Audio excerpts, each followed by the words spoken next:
जानते हैं कि मैं हमेशा इस मुद्दे पे बोलता रहा हूं, चाहे विधानसभा के अंदर हो, विधानसभा के बाहर हो। जब मैं कांग्रेस पार्टी का अध्यक्ष था उस वक्त भी मेरा जो मुद्दा है वो बागवानों और किसानों को लेकर रहता था। आप लोग जानते हैं कि हिमाचल प्रदेश से बहुल राज्य, हिमाचल की पहचान सेब राज्य के रूप में होती है और इस क्षेत्र में हमारे प्रदेश ने बहुत ज्यादा उपलब्धियां हासिल की हैं। लेकिन कुछ समय से सरकार की गलत नीतियों के कारण लगातार जो बागवानी है उपेक्षा का शिकार हो रही है। और अभी हाल में ही जो फैसला, जो समझौता, फ्री ट्रेड एग्रीमेंट, मुक्त व्यापार समझौता न्यूजीलैंड के साथ हुआ, इस समझौते के तहत जो सेब पे आयात शुल्क था 50% उसे घटाकर 25% किया गया। 22 तारीख को यह समझौता हुआ और 23 तारीख को राष्ट्रीय किसान दिवस जो है पूरे देश में मनाया। यानी किसानों को एक बहुत बड़ा तोहफा भारतीय जनता पार्टी की केंद्र सरकार ने दिया। पिछले काफी समय से चाइना, तुर्की और न्यूजीलैंड से बराबर सेब का आयात यहां हो रहा है, जिससे हमेशा बागवानों को चुनौती मिलती रही है। चुनाव से पूर्व जब मोदी साहब हिमाचल आए थे, उन्होंने बागवानी को बचाने के लिए एक शगुफा छोड़ा था। उन्होंने कहा कि हम आयात शुल्क 50 से बढ़ाकर 100% करने वाले। उन्होंने तो यहां तक भी कहा कि सेब के उत्पाद को और ज्यादा महत्व दिया जाएगा और जो एप्पल जूस है उस जूस को कोक और पेप्सी में जो है उसका कुछ प्रतिशत मिलाया जाएगा। और हालांकि हम जानते थे ये खाली शगुफा है, क्योंकि पेप्सी और कोक अंतर्राष्ट्रीय ब्रांड है, वो अपने फॉर्मूले के साथ कोई भी छेड़छाड़ बर्दाश्त नहीं करते। लेकिन उसके बावजूद भी उन्होंने भ्रमित करने का प्रयास किया और 100% की बात तो छोड़िए, अब तो 50 से 25% कर दिया।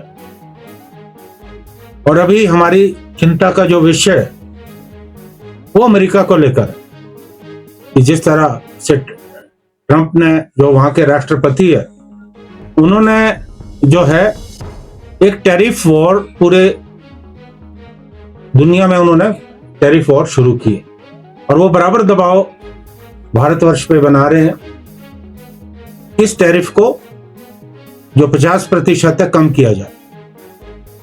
और हमारी सूचना के मुताबिक अमेरिका दबाव बना रहा है कि इसे 0% किया जाए। और अगर मोदी सरकार दबाव में आती है, कहीं ये 0% हो जाता है, तो आप समझ सकते हैं कि कितना बड़ा विनाश हमारी बागवानी का होने वाला है। ये बहुत चिंता का विषय है। ऐसी परिस्थिति में बागवानों के पास अपने बगीचे खुद काटने के अलावा कोई विकल्प नहीं बचे। आज मैं आप लोगों की मार्फत हमारे जो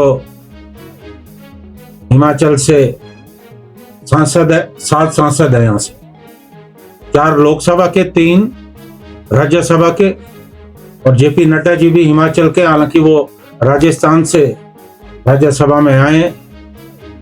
तो कुल मिलाकर 8 सांसद हमारे बनते हैं। और आपको याद होगा कि मैंने एक पत्र वाणिज्य मंत्री को लिखा था, केंद्रीय वाणिज्य मंत्री को, और सभी जो सांसद है उनको भी पत्र लिखा था, जब हमें अंदेशा था कि अमेरिका के दबाव में टैरिफ घटाया जा सकता है, आयात शुल्क घटाया जा सकता है। मुझे केवल अनुराग ठाकुर जी जो हमीरपुर से सांसद है उनका जवाब आया। मैं शुक्रगुजार हूं, उन्होंने मुझे बताया पत्र के माध्यम से कि उन्होंने वाणिज्य मंत्री से इस सिलसिले में बात की। लेकिन बाकी के हमारे जो सांसद है किसी ने भी मुंह नहीं खोला। ये बहुत शर्म का विषय है। 4 सांसद हिमाचल से भारतीय जनता पार्टी के जीते हैं। केंद्र में मोदी साहब को प्रधानमंत्री बनाने में हिमाचल प्रदेश का 100% योगदान रहा है। अब मैं इन सांसदों से पूछना चाहता हूं कि ना तो आपने लोकसभा में ये मुद्दा उठाया, ना आपने राज्यसभा में मुद्दा उठाया, और क्या आप इस मुद्दे को लेकर प्रधानमंत्री को मिले? क्या आप इस मुद्दे को लेकर वाणिज्य मंत्री को मिले? और मैंने तो विधानसभा में भी ये बात कही, विधानसभा के पटल में ऑन रिकॉर्ड मैंने ये बात कही कि हमारे जो प्रतिपक्ष के नेता हैं वो भी इस मामले को जो है प्रधानमंत्री के सम्मुख रखे। हालांकि हिमाचल सरकार ने केंद्र सरकार को पत्र भी लिखा, लेकिन कोई भी संतोषजनक कार्रवाई नहीं हुई। और मैं आपको याद दिलाना चाहता हूं कि मैंने विधानसभा में एक मुद्दा उठाया कि अफगानिस्तान के रास्ते जो टर्की और ईरान का सेब हिंदुस्तान में आ रहा है, हमारे देश में आ रहा है, उससे हमारा बहुत ज्यादा नुकसान होगा। हालांकि हमारे जो सीए स्टोर है काफी संख्या में बने, अभी बन भी रहे हैं, इनका निश्चित तौर पे हमें फायदा हुआ है, क्योंकि किसान अगर अच्छी मार्केट नहीं होती तो वहां स्टोर रख सकता है और उसके बाद जो है अच्छे दाम पे अपनी जो उत्पाद है बेच सकता है। लेकिन जब वहां से, क्योंकि अफगानिस्तान से हमारा समझौता है, जब वहां से अवैध रूप से सेब आया तो हमारी मार्केट जो है बहुत ज्यादा डाउन हो गई। और आज हिमाचल प्रदेश की 5,000 करोड़ की आर्थिकी पे बहुत बड़ा संकट जो है आने वाला।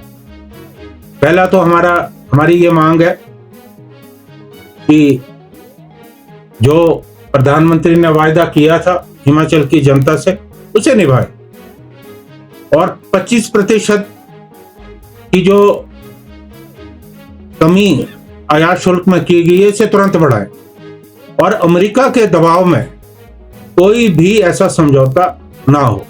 मेरी प्रदेश के सभी बागवान भाइयों से, किसानों से एक निवेदन है आप लोगों के माध्यम से कि आज हमें किसी भी विचारधारा से ऊपर उठकर, कोई भी हमारी विचारधारा हो सकती है, हमें केंद्र सरकार के इस फैसले के खिलाफ लामबंद होना है। हालांकि मैं पिछले हफ्ते कमेटी के टूर पे हिमाचल प्रदेश से बाहर था, और जब से ये समझौता हुआ लगातार मुझे जो हमारे बागवान संगठन है, बागवानी से जुड़े जो भी लोग हैं, उनके बराबर मेरे संपर्क में उनके फोन आ रहे हैं। तो मेरा यही निवेदन है कि आज इकट्ठे होकर इस बात की जरूरत है कि हम इस फैसले का जो है विरोध करें, और जल्दी ही जो बागवान संगठन है वो बैठक कर रहे हैं, और अगली जो रणनीति होगी उस बैठक में जो है तय होगी। तो मेरा आप लोगों के माध्यम से, जहां सरकार से प्रतिपक्ष के, हमारी जो सरकार है, प्रदेश के हमारे माननीय मुख्यमंत्री हैं, वो भी इस मुद्दे को उठाएं, प्रतिपक्ष के जो हमारे नेता हैं वो भी इस मुद्दे को उठाएं। मैं खुद भी मुख्यमंत्री जी से, हालांकि मेरी अभी बात नहीं हुई इस विषय को लेकर, क्योंकि उनके संज्ञान में ये बात है, उनसे भी बात मैं करने वाला हूं कि 5,000 करोड़ की आर्थिकी को बचाने का प्रश्न है, क्योंकि हिमाचल से 4 सांसद आते हैं और कश्मीर में भी सेब होता है, वहां से 3 सांसद है, 5 उत्तराखंड से।